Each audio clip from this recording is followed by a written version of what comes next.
kelompok 1 akan membahas materi tentang politik. Perkenalkan, saya Salsana Mila dengan NIM 24334040 sebagai anggota partai politik.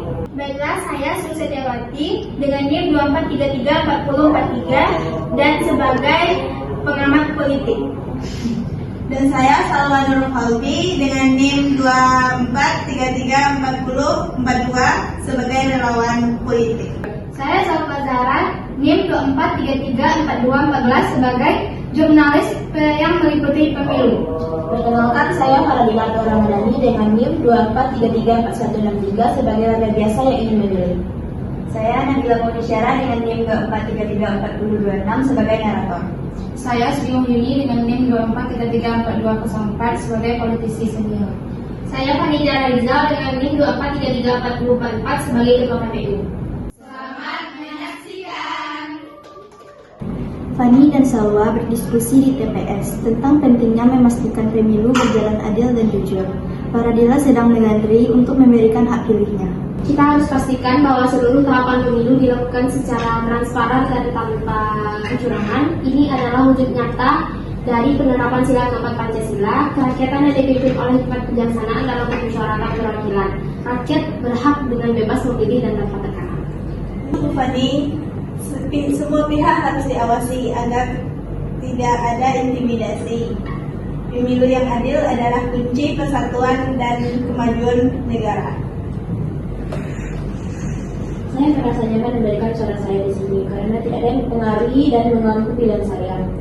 Saya merasa ini merupakan pelaksanaan dari sila Pancasila, ketuhanan yang Maha Esa, yaitu memberikan kebebasan setiap orang untuk memilih sesuai keyakinan dan kehendak mereka.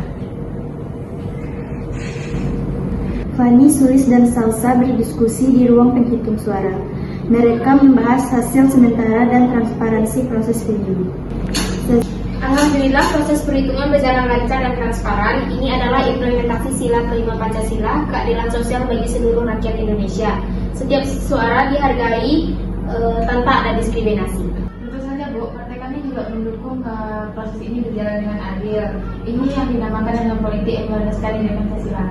Nah, ini juga menunjukkan komitmen kita kepada sila yang ketiga, yaitu persatuan Indonesia. Nah, ini bisa juga pemilu yang adil dan jujur membantu mengurangi polarisasi politik yang bisa memecah belahkan bangsa kita, yaitu bangsa Indonesia. Saya mengikuti jalannya pemilu dan wawancara dengan Bu Sri tentang pentingnya pemilu yang berintegritas. Bu Sri, bagaimana Anda melihat pemilu kali ini?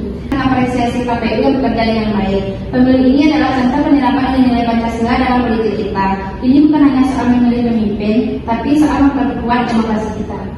Benar, Bu, dalam pemilu kali ini melihat bahwa setiap warga berhak dan tidak ada pihak yang dirugikan, karena ini meliputi sila kedua yang merupakan kemanusiaan yang adil dan beradab. Semua pemain berkumpul di TPS menyaksikan hasil penghitungan suara. Semua ini adalah hasil dari kerja keras kita bersama. Mari kita lanjutkan dengan menjaga nilai Pancasila dalam politik kita. Untuk Indonesia yang lebih baik sesuai dengan Pancasila. Sulis sedang meliputi dampak kebijakan ini di lapangan dan mewawancarai Zaza tentang keadilan sosial. Zaza, bagaimana Anda melihat kebijakan ini dalam konteks keadilan sosial?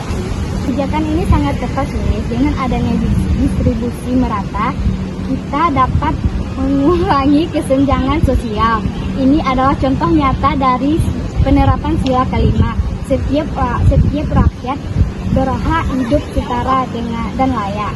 Semua pemain berkumpul di desa yang mendapatkan bantuan ekonomi, melihat hasil positif kebijakan.